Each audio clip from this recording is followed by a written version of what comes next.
Hi. Today, on my point of view, I will be discussing how apparently Cuomo has joined the race. Now, if you've seen my posts, I don't I don't think Cuomo is a good candidate. I don't want him to be mayor, but I there's an attitude online. You're already seeing it. There's an attitude online towards this of either Adams or Cuomo or the Republican guy have to drop out in order for this polling to work. Here is the 100% truth about this, okay? I'm going to say it.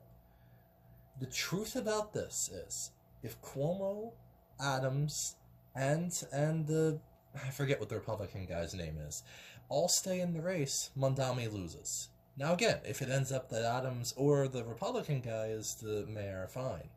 But there's kind of this trick attitude that they have, and even Ben Shapiro's trying to jump on it, that if we push out Adams and push out the Republican guy, then we will basically have someone besides Mamdani. And that's just not true.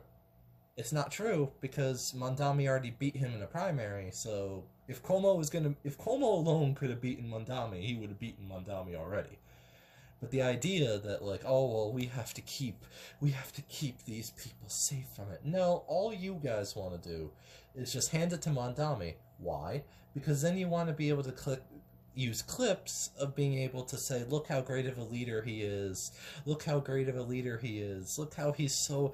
Because again, why is Mamdani getting the world's press? And by the way, thanks to that world's press we decided to give Mamdani, that I'm even hearing Australian news reporters talk about a New York mayor for some reason.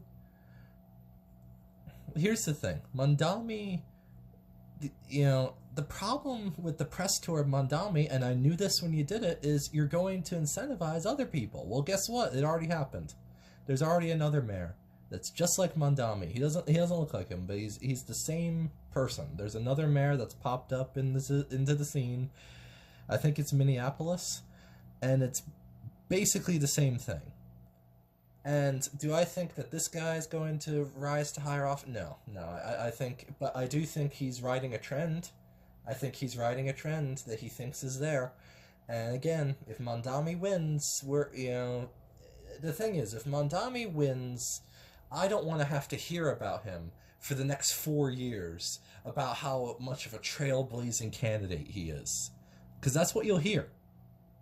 That's what you'll hear. You'll hear how trailblazing he is. You'll hear how his message leads to the youth of America, even though he's just the mayor of New York.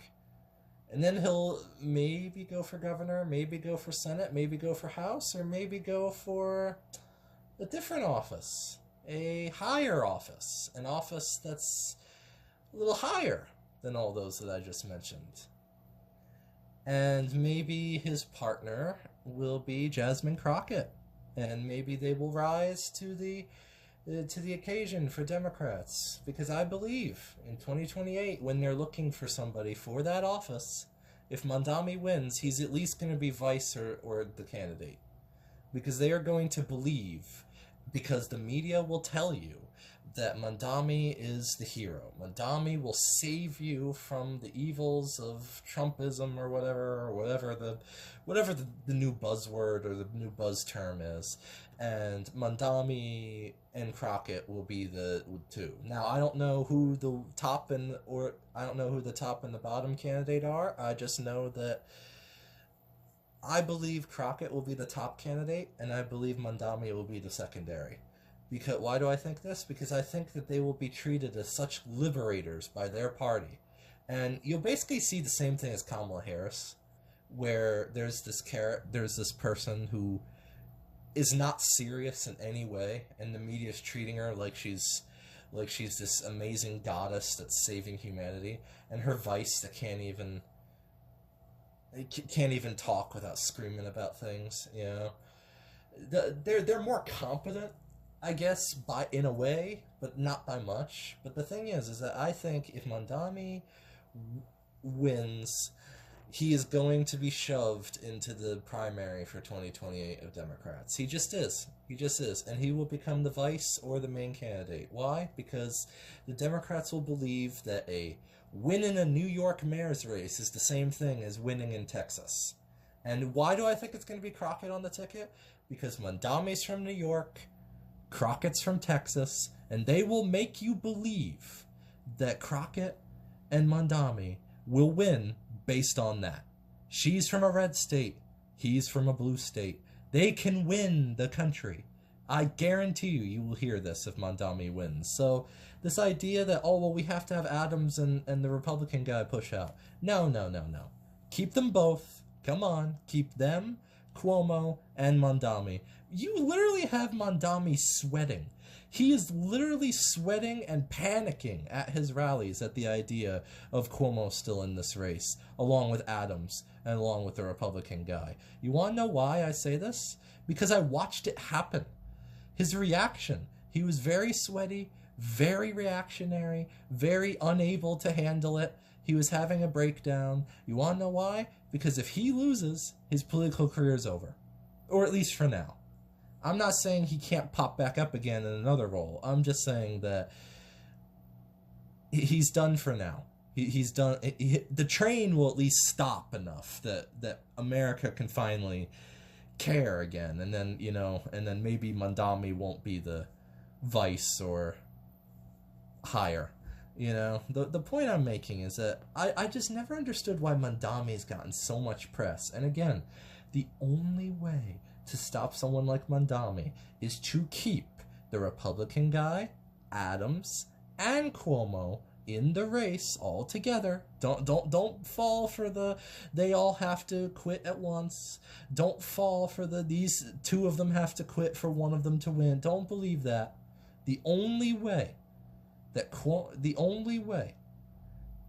and you can tell because Mamdani's even worried about it, is that the only way to stop Mamdani is to have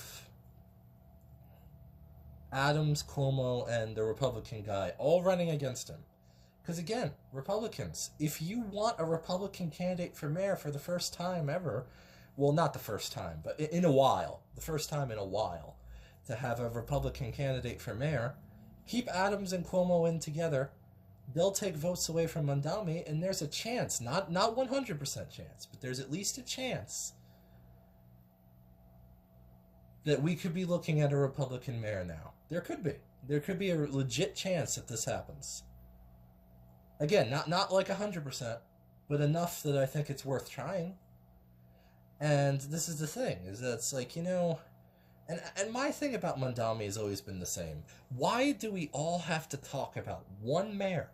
One mayor. What other we didn't talk about Kamala this much. America and abroad didn't talk about Kamala Harris this much. We didn't talk about Joe Biden this much. Whether it was his presidency or not his presidency, it didn't matter. So the thing I'm saying is just don't listen to the people that are telling you Cuomo has to be alone against Mamdani. Because then Mamdani, if you have your enemy actively sweating at the idea of you joining, then keep him in. Keep Cuomo, keep Adams, keep the Republican guy. Enough of this attitude of, oh, well, we gotta be moderate. No. Keep those three, and Mamdani is literally sweating at the idea of this because he knows his chances just dropped by a good percentage. I'm not saying Cuomo's this huge candidate. I'm just saying that Cuomo and Adams will act like vacuums for enough of the base. Cuomo will take a portion of the Democrat vote. Adams will take a portion of the Democrat vote. At least he won't win. But I don't think Cuomo is either. So either we'll end up with Adams or we'll end up with the Republican guy. And both are fine, as long as we don't end up with Cuomo, because I don't want him in either, because I don't want the mentality out there that you can just reappear after screwing up as big as Cuomo did, to be able to, on many fronts, to be able to just poke your head back into politics and be able to say, hi, I'm back. It's only been a couple of years. I'm back now. I'm back. I get to come back. I don't want that. I don't want that mentality to be leaked into other politicians that we voted out over the years because of scandal, and be able to then poke their heads back in and be like, I'm back, guys, I'm doing the Cuomo model. So anyway, my opinion on it is if Mamdani's sweating it, he's literally panicking. Did you see the footage? He's not too happy. He's not too happy. He's literally sweating and panicking at the idea of Cuomo and them being still in the race. So if your ultimate enemy is worried about Adams, the Republican guy, and Cuomo all being in the race at once, then you have to stand behind that. Because if your enemy's showing you what he fears the most, you got to let that happen. And that's the thing. So thank you, and don't forget to like, share, and subscribe. I will see you later. Bye.